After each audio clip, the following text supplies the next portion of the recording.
Assalamualaikum warahmatullahi wabarakatuh. Kembali lagi di channel Pak Arif dengan saya Arif Nur Hidayat. Di kesempatan ini saya akan membagikan latihan kompetensi teknis P3K Geografi untuk tes hari ke-5 besok hari Jumat ya. Jadi teman-teman yang sudah tes, walaupun ada yang sudah lulus, alhamdulillah passing grade, sukses untuk tahap satunya. Yang belum lulus jangan kecil hati, masih ada tahap 2 dan 3 yang bisa teman-teman manfaatkan. Nah, saran saya teman-teman ya yang belum tes atau yang gagal di tahap 1 untuk belajar lebih giat lagi, dan saran saya itu harus teman-teman mengetahui konsep secara komprehensif menyeluruh tentang materi geografi. Supaya apa? Supaya ketika soal-soalnya nanti berhubungan dengan soal HOTS, teman-teman juga sudah bisa. Nah, jadi teman-teman jangan berpatokan dengan FR atau soal-soal yang ada di YouTube saya. Mungkin ada yang keluar, ada yang tidak keluar, atau yang saya tampilkan hanya tipe-tipenya seperti itu. Nah, tadi teman-teman yang harus diperhatikan konsepannya dalam mengerjakan konsep materinya yang ada di channel saya, mungkin sudah saya jelaskan. Nah, teman-teman pahami itu. Nah, itu yang jadi titik poin atau penekanan saya dalam menghadapi P3K. Dan saya usahakan itu buat soal-soal latihannya yang hampir mendekati yang sama-sama dengan apa yang nanti keluar, supaya teman-teman tidak kebingungan. Oke, semoga sukses, salam semangat terus ya. Tidak ada yang bisa menyemangati kecuali dalam diri kita, ya ada dari dalam dan luar, tapi yang paling besar adalah dalam diri kita. Gimana kita mau belajar, berusaha untuk bisa lolos menjadi calon ASN P3K tahun 2021 ini. Saya sarankan untuk memanfaatkan dengan baik, karena kesempatan ini tidak dimiliki oleh lulusan selain yang sudah mengabdi. Makanya yang sudah mengabdi saya harapkan benar-benar bisa bernasib baik atau merubah nasibnya untuk jadi lebih baik. Oke, kita langsung saja ke pembahasannya. Soal nomor 1, lokasi dan jarak merupakan konsep geografi. Untuk memberikan pemahaman jarak absolut dan relatif pada siswa di daerah pedesaan, baiknya menggunakan pendekatan A. Social inquiry, B. proses, C. kontekstual, D. konstruktivistik, E. berbasis masalah. Nah, teman-teman kira-kira kalau teman-teman disuruh menjadi guru ya untuk memberikan, nah di sini ada kata kunci memberikan pemahaman jarak absolut dan relatif ya. Pemahaman itu kaitannya dengan kalau nggak salah C1 atau C2 ya, belum sampai tahap menganalisis ya. Kalau tahap menganalisis itu kaitannya bisa menggunakan basis masalah, berbasis masalah, project based learning ya, atau kaitannya konstruktivistik ya, mengkonstruksi, mencipta, itu kaitannya konstruktivistik ya. Teman-teman harus pahami yang pendekatan-pendekatan ini ya. Kalau inquiry itu udah menemukan, tingkatannya udah tinggi ya. Ya, sebenarnya bisa ditentukan lewat ini. Kalau teman-teman paham ciri-ciri dari masing-masing pendekatan atau model belajar itu hampir sama nih. Ada konteksistik, berbasis masalah ya, proses itu nggak ada sebenarnya. Itu udah ketemu kontekstual. Nah, pakai pendekatan kontekstual. Nah, kalau kita kaji lebih lanjut ya, di sini ada pada siswa di daerah pedesaan. Nah, ketika di daerah pedesaan ya, anak-anak pasti lebih cenderung memahami apa yang ada di sekitarnya. Nah, kita memberikan pemahaman tentang apa sih, tentang jarak absolut dan relatif. Jarak absolut itu kaitannya dengan apa? Dengan jarak yang tetap, yang ada ukurannya dari titik A, misal titik A ya, ke titik B ya, misal seperti itu. Nah, anak-anak nanti dipancing saja, kira-kira berapa sih jarak dari sekolah menuju ke balai desa misal, berapa kilo kira-kira ya. Dihitung bisa menggunakan peta, bisa menggunakan meteran itu bisa menggunakan langkah kaki dan lain sebagainya. Atau anak-anak bisa berangkat sekolah dari titik A ke titik B, dari sekolah atau ke rumah itu berapa kilometer ya. Kemudian untuk jarak relatifnya itu kan yang biasanya waktu waktu tempuh dari rumah ke sekolah itu berapa jam, dan berapa jam itu sudah memberikan pemahaman, oh ini jarak relatif seperti ini, jarak absolut seperti ini ya, kaitannya dengan kehidupan sekitarnya atau lingkungan sekitarnya. Berarti yang paling tepat adalah kontekstual ya, pendekatan kontekstual di sini.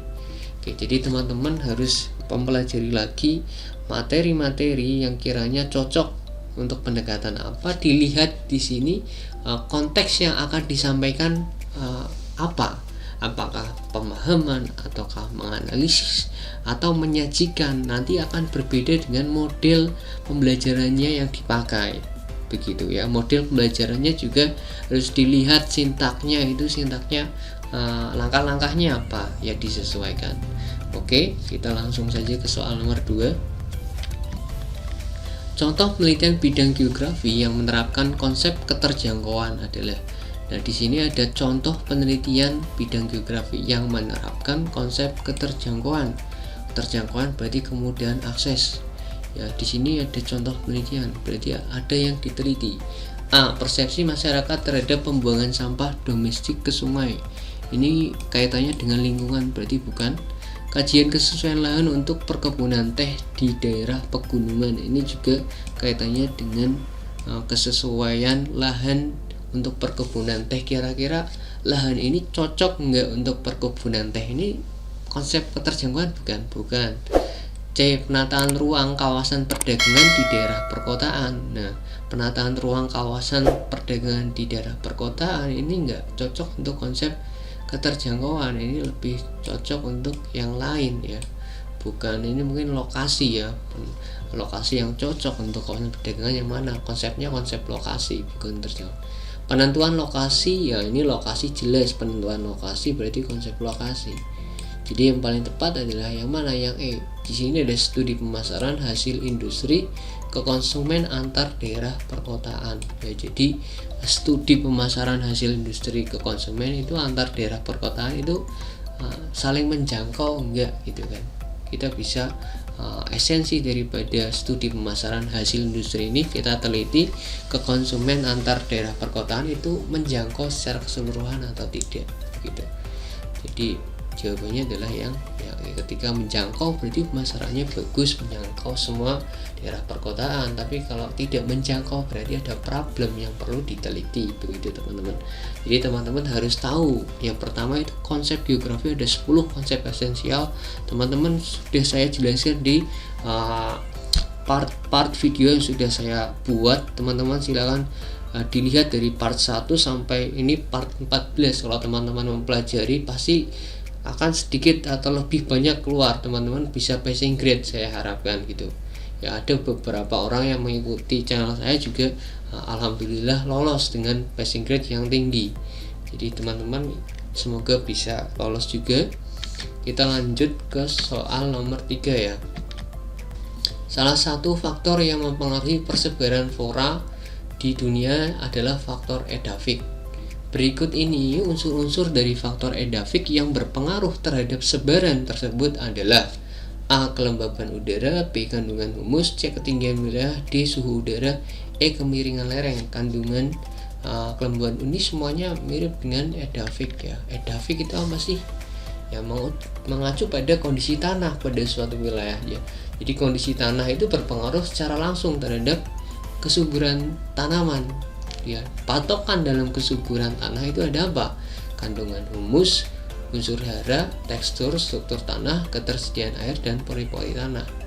Ya, jadi yang masuk dalam kategori faktor edafik di sini adalah yang mana? Kandungan humus ya. Jadi kelembaban udara nggak ada kaitannya dengan edafik, ketinggian juga nggak ada, suhu nggak ada, ya.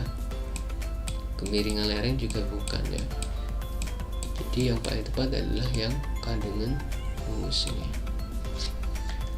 Oke, lanjut. Kemampuan memiliki sumber daya secara ekonomi atau fisik untuk mendapatkan bahan pangan, nutrisi disebut dengan istilah titik-titik. A. Ketahanan pangan, B. Ketersediaan pangan, C. Akses pangan, D. Pemanfaatan pangan, E. Swasembada pangan. Nah, teman-teman harus tahu ya, di sini tentang kaitan ketahanan pangan lumayan luas. konteksnya. Kalau teman-teman nggak memahami konsepnya juga akan pusing juga. Ya, kenapa saya bilang seperti itu, hampir-hampir sama nih, dari kata-katanya udah bikin kita mumet duluan, pusing ya. Nah, di sini kita bisa melihat apa sih itu ketahanan pangan. Ya, kalau ketahanan pangan, kalau teman-teman sering membaca, itu ada dalam Undang-Undang Nomor 18 2012, itu kaitannya tentang pangan. Jadi ketahanan pangan itu adalah kondisi terpenuhinya pangan bagi negara sampai perseorangan, yang tercermin dalam apa? Tersedianya pangan yang cukup, kemudian mutu, gizi, dan keterjangkauan. Jadi di dalam ketahanan pangan itu ada ketersediaan pangan, akses pangan, dan pemanfaatan pangan. Ya, terus ini yang mana dong gitu kan? Nah, kalau swasembada pangan itu jelas bukan ya, karena berbeda. Nah, ini saya tampilkan dari jurnal mengenai swasembada pangan dan ketahanan pangan, nanti akan saya lampirkan dalam link deskripsi, barangkali bisa dibaca sama teman-teman. Ini ada perbedaan dan indikator swasembada pangan dan ketahanan pangan. Bedanya apa sih? Kalau indikator itu ada indikatornya lingkup, sasaran, strategi, output, dan outcome. Jadi kalau swasembada pangan lingkupnya itu nasional, kalau ketahanan pangan itu rumah tangga dan individu. Ya, kalau swasembada pangan komoditas pangan, ketahanan pangan itu manusia. Strateginya ada substitusi impor ya, bisa pakai mengimpor, bisa dari dalam ya. Contohnya pada saat Soeharto kan kita sudah bisa swasembada pangan, bisa ekspor ya pada saat Soeharto itu. Kemudian ketahanan pangan di sini ada peningkatan ketersediaan pangan, akses pangan, dan penyerapan pangan. Nah, ini ya sesuai dengan apa yang ada di di WHO ya, World Health Organization, itu mendefinisikan 3 komponen utama ketahanan pangan. Ada apa saja sih? Ada ketersediaan pangan, akses pangan, dan pemanfaatan pangan. Ketersediaan pangan itu apa? Kemampuan memiliki sejumlah pangan yang cukup untuk kebutuhan dasar.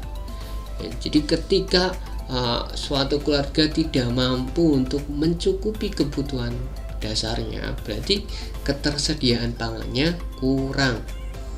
Ya. Kemudian akses pangan. Di sini kemampuan untuk memiliki sumber daya ekonomi maupun fisik untuk mendapatkan bahan pangan yang bernutrisi atau bergizi. Ini kalau ada bernutrisi dan bergizi itu adalah akses pangan. Ya. Atau keterjangkauan mendapatkan pangan itu ya, kalau keterjangkauan itu lebih kepada murah dan mahalnya pangan itu bisa dijangkau oleh orang yang miskin, sedang, dan kaya. Kemudian terakhir ada pemanfaatan pangan, itu kemampuan dalam memanfaatkan bahan pangan dengan benar, tepat, dan sesuai dengan proporsional begitu. Jadi yang termasuk dalam konteks soal di sini ya, ini adalah yang mana? Akses pangan ya. Karena di sini ada kata-kata untuk mendapatkan bahan pangan yang bernutrisi atau bergizi ya, secara ekonomi dan fisik itu adalah akses pangan ya. Kalau ketersediaan pangan berarti adanya pangan dalam suatu perseorangan ya, untuk mencukupi kebutuhan dasarnya, itu adalah ketersediaan pangan. Lanjut. Nomor 5, soal penelitian didapat dari kejadian nyata yang benar-benar terjadi, bukan karangan atau opini dari orang lain. Hal ini sesuai dengan syarat metode penelitian. Nah, ini juga sering keluar katanya tentang penelitian geografi. Nah, di dalam kriteria metode ilmiah dalam penelitian itu ada apa saja sih? Ada kritis ya. Kritis itu kaitannya dengan apa? Peneliti harus melakukan observasi atau eksperimen secara rinci supaya mendapatkan hasil yang akurat. Jadi kalau ada kata-kata observasi dan eksperimen berarti kritis dan analitis. Logis, peneliti harus dapat menjelaskan setiap langkah pada metode ilmiah secara logis, tidak boleh berdasarkan firasat. Jadi pakai metode ilmiah yang logis. Objektif, peneliti harus memastikan hasil penelitiannya nanti dapat diterima oleh orang banyak, bukan hanya dirinya sendiri. Ini adalah objektif. Kalau empiris, peneliti harus mendapatkan penelitiannya dari kejadian yang nyata, bukan karangan atau opini. Kalau konseptual itu peneliti juga harus memberikan perhatian bagi konsep-konsep dari fenomena yang diteliti. Ini ada konsepnya ya. Jadi yang perlu ditekankan ini ya, hal yang perlu diperhatikan dalam syarat melakukan penelitian atau metodenya. Ya, kalau sesuai dengan kata kunci soal di sini ya, peneliti didapatkan dari kejadian nyata dan benar-benar terjadi, bukan karangan. Berarti masuk yang empiris ya. Oke ya, sesuai nih ya, jadi sesuai empiris ya. Jadi kalau objektif itu benar-benar hasil penelitiannya dapat diterima oleh orang banyak. Kebenarannya itu bukan hanya yang peneliti, tapi orang lain juga bisa menyaksikan bahwa kebenaran itu memang betul ya. Oke, lanjut. Nomor 6 ya, ini misal sama aja tentang tadi. Penelitian geografi tidak hanya terbatas pada fakta-fakta yang dapat dilihat ataupun dirasakan terhadap suatu fenomena, tetapi juga harus dapat menjelaskan bagaimana fakta-fakta tersebut menggunakan konsep geografi. Hal ini sesuai dengan metode ilmiah yang berupa, nah ini menggunakan apa? Tidak hanya menggunakan kata-kata, tapi dilihat dan dirasakan terhadap fenomena, tapi juga harus menjelaskan bagaimana fakta-fakta tersebut terjadi menggunakan konsep geografi. Nah, di sini ada kata-kata konsep geografi. Berarti sudah jelas ini masuknya ranah konseptual ya, atau syarat metode ilmiah yang konseptual ya. Ini yang tadi ya. Teman-teman harus pahami ini ya. Lanjut. Teknik data geografi dengan cara tumpang susun peta dapat menggunakan metode tumpang susun. Kaitannya dengan SIG ya. Pakai metode apa? Overlay biasanya ya. Kalau buffering itu biasanya untuk mengetahui jarak dari titiknya itu berapa jangkauannya ya, atau lebar daripada trotoar juga bisa digunakan buffer. Dan di dalam sistem informasi geografis yang terkenal itu ada overlay, buffering ya. Kemudian kalau kompleks wilayah bukan penginderaan jauh, itu kaitannya dengan pemanfaatan citra, pemanfaatan foto udara ya. Eksperimen ya, ini kaitan dengan penelitian. Kuantitatif juga kaitannya dengan data penelitian, jadi bukan. Lanjut. Banyak penduduk di kota membutuhkan ketersediaan air dalam skala banyak. Air tanah bersih dan sehat di wilayah perkotaan cenderung sulit didapat. Di bawah ini faktor fisik yang mempengaruhi sulitnya air di wilayah perkotaan. A. Padatnya transportasi, B. Banyaknya slum area, C. Banyaknya sampah, D. Ruang terbuka hijau tidak terbatas, E. Banyaknya bangunan. Mana yang paling betul? Ini semuanya betul, tapi yang sesuai dengan konteks soalnya yang mana? Ya, ini di sini ada faktor fisik yang mempengaruhi sulitnya air di wilayah perkotaan. Slum area atau daerah kumuh ya, daerah itu bukan fisik, kaitannya dengan sosial ya. Transportasi, padatnya transportasi ya, apakah mempengaruhi ketersediaan air? Bukan. Ini kaitannya dengan kemacetan. Banyaknya sampah, itu kaitannya dengan penyumbatan sungai ya, bukan mempersulit air. Nah, ini tinggal ruang terbuka hijau yang tidak terbatas dan banyaknya bangunan ya. Ruang terbuka hijau harusnya terbatas. Kalau tidak terbatas berarti banyak. Daerah resapan ini juga sudah salah. Jawabannya adalah yang banyaknya bangunan. Jadi ketika tutupan lahan akibat bangunan perumahan, jalan, jembatan dan lain sebagainya yang terjadi akibat sementasi yang banyak, sehingga menyebabkan kapasitas daya serap airnya menjadi berkurang, sehingga akuifer dangkalnya itu sulit didapat di perkotaan. Makanya banyak menggunakan sumur bor ya. Ketika sudah diambil terlalu berlebihan, nanti dampaknya terjadi apa? Subsiden area atau penurunan muka tanah di daerah perkotaan ya. Nantinya akan mengurangi jumlah pasokan air tanah dalam itu yang disedot menggunakan pompa atau air sumur bor itu tadi ya. Jadi nanti efeknya ketika tidak ada daya serap ke dalam tanah yang banyak, airnya akan sulit didapatkan begitu. Jadi banyaknya bangunan. Oke, kita lanjut. Nah ini sudah malah ada. Keberadaan sesar aktif menyebabkan bencana wilayah yang tidak berpotensi gempa. Nah, ini ada beberapa soal mungkin yang hampir setipe yang keluar dengan seperti ini. Teman-teman pelajari lagi ya, sesar-sesar aktif di Indonesia itu ada berapa. Yang menurut Pusat Gempa Nasional, jumlah sesar aktif itu ada 295 titik lokasi di Indonesia. Ini yang terkenal saja yang saya tampilkan, ada sesar Matano itu di Morowali, sesar Naik Flores itu yang memicu gempa Lombok juga ya, sesar Cimandiri di Sukabumi, sesar Baribis di sekitar Kuningan. Kemudian ada sesar Lembang di Bandung ya, sesar Sintang di Kalbar, sesar Opak di Yogyakarta, dan sesar Sorong itu di Sorong, sesar Naik Seram, sesar Pulau Koro, dan sesar Selatan Seram. Nah ini yang menimbulkan adanya gempa. Jadi Lembang ada, Sintang juga ada, Matano ada, Flores ada. Jadi yang bukan adalah Belitung ya. Jadi ada beberapa lokasi yang tidak rawan gempa, di mana ada di Belitung ya, kemudian ada di Kalimantan Tengah ya. Ini Sintang Kalimantan Barat ya. Itu daerah-daerah yang memang jarang sekali terjadi gempa. Riau juga jarang sekali gempa ya. Oke, karena tidak dilalui oleh apa? Oleh sesar-sesar aktif, kemudian tidak dilalui oleh area penumbukan lempeng ya, baik penunjaman lempeng atau yang divergen konvergen ya sama transform itu. Jadi jarang dilalui oleh itu ya, penumbukan lempeng di daerah Riau, kemudian Belitung, Kalimantan Tengah atau Palangkaraya. Oke, lanjut nomor 10. Ini kaitannya dengan pengembangan wilayah ya. Soalnya pengembangan wilayah seperti pada gambar yang tepat ke arah mana ya, atau 1 ke sawah ya, sebagian besar penduduk bekerja sebagai petani. 2 daerah sejuk, pemandangan indah, pegunungan. 3 mengembangkan kegiatan perdagangan melalui jalur laut. 4 pusat kegiatan ekonomi daerah. 5 memiliki banyak sumber daya alam ya.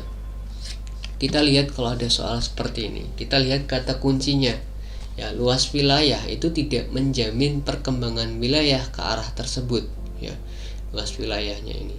Kemudian yang kedua, analisislah lokasi pengembangan wilayah yang memiliki potensi pertumbuhan ekonomi yang paling tinggi ya. Kemudian carilah wilayah yang memiliki daya tarik dan daya dukung terhadap pusat pertumbuhan wilayah kota tersebut. Nah, sesuai dengan kita mengingat kembali teori pertumbuhan, ada teori polarisasi ekonomi.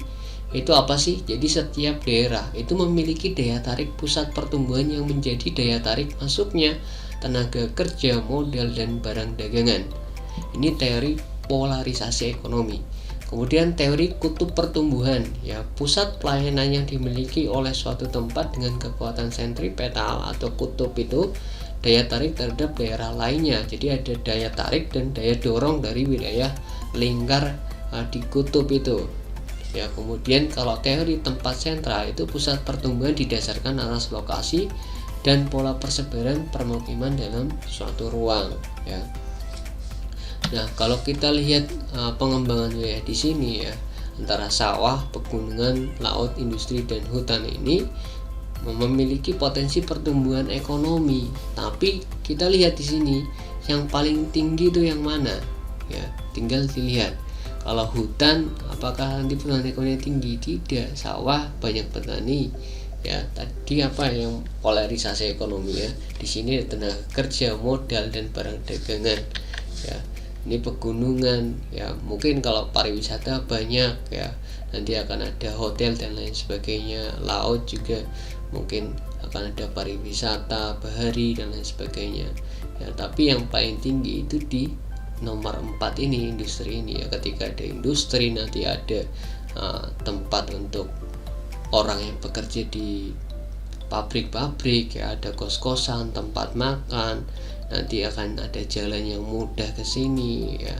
Jadi belum tentu di wilayah bahari atau pegunungan, walaupun di sini ada akses wisata, jalannya mungkin masih sulit dan lain sebagainya. Tapi kalau lokasi industri untuk mengantar barang dan jasa dari industri ke perkotaan untuk ke industri atau tempat orang-orang yang tinggal di industri, pasti akan lebih cepat bertumbuhnya atau berkembangnya dibanding wilayah 3, 2, 1, dan 5. Jadi jawabannya adalah yang 4 nih.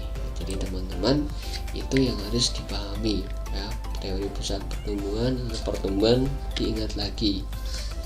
Lanjut, salah satu fungsi ekologis dari hutan mangrove yaitu apa sih ya? Di sini kita bisa melihat ekologis ya, kalau rekreasi bukan, ini kaitannya dengan sosial, digunakan untuk kayu bakar juga bukan ya, tempat berlindung dan berkembang binatang laut kita simpan, diambil kayunya untuk membuat arang, ini juga bukan, banyak ikan sehingga bisa dimanfaatkan manusia, ini masuknya gampang, masih bisa dianalisis, jadi kaitannya dengan lingkungan.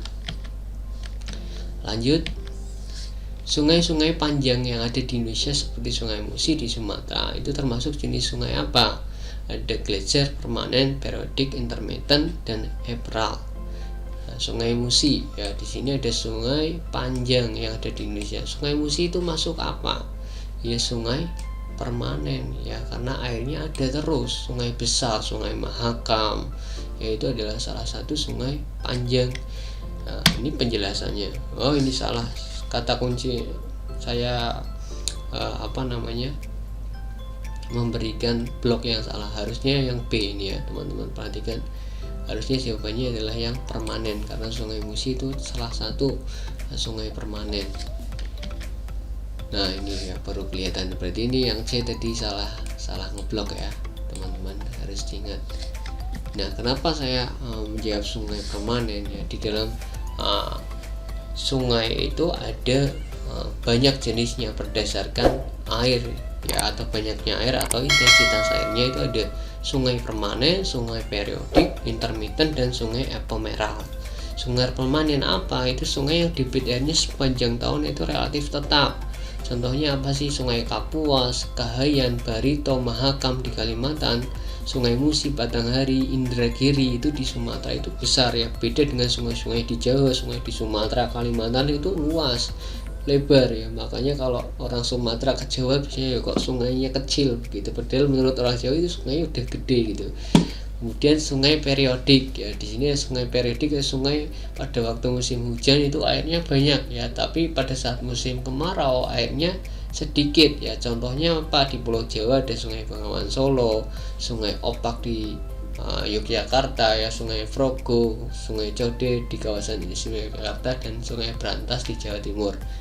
Nah kalau sungai intermittent atau sungai episodik yaitu sungai yang mengalirkan airnya pada musim penghujan saja ya, sedangkan pada musim kemarau airnya kering ya. Ingat-ingat, sungai intermittent pada saat musim kemarau airnya kering. Contoh mana? Sungai di Kalada di Pulau Sumba NTT ya. Kalau periodik masih ada airnya tapi sedikit.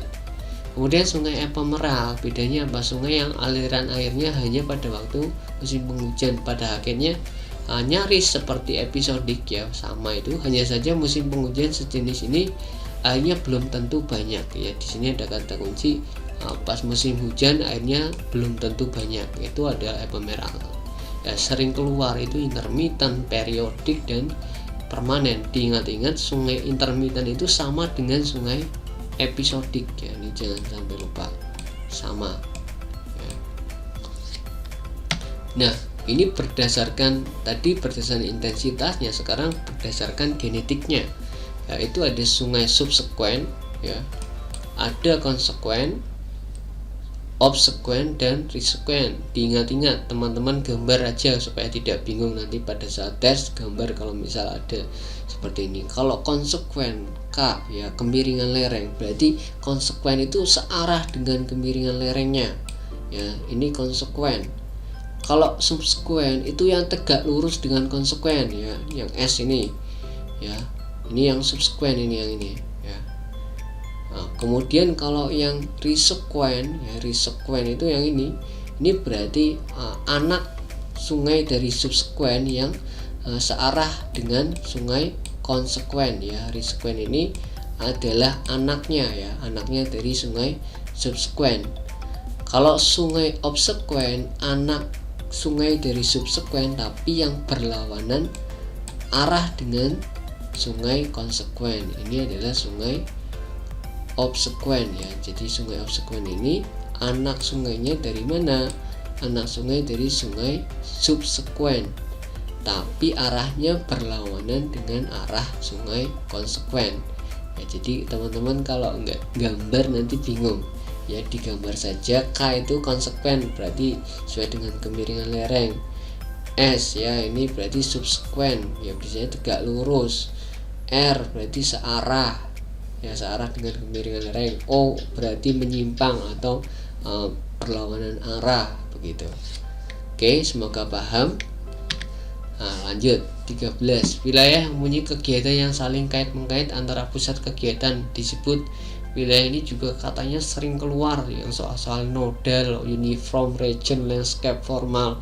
Itu apa sih sebenarnya ya? Jadi pengembangan wilayah menurut Bintarto dan Surastopo itu ada 4. Ada uniform region, generic region, nodal region, specific region. Nah, ini harus teman-teman kuasai konsepnya supaya tidak bingung. Ya, jangan setengah-setengah mempelajarinya. Ya, nanti kalau teman-teman mempelajari uniform aja yang keluar generik, ya, teman nggak tahu. Kalau uniform itu adalah wilayah seragam. Contohnya wilayah yang memiliki keseragaman kesamaan kriteria tertentu. Contoh tambak, industri tekstil, perkebunan sawit, wilayah hutan bakau. Kalau generik, wilayah umum, general, wilayah yang berdasarkan jenis bukan berdasarkan fungsinya. Contoh wilayah tropis, wilayah pantai, wilayah hutan-hutan musim tropis. Ya. Kalau nodal region itu kaitannya wilayah yang diatur oleh beberapa pusat kegiatan dan dihubungkan dengan garis melingkar.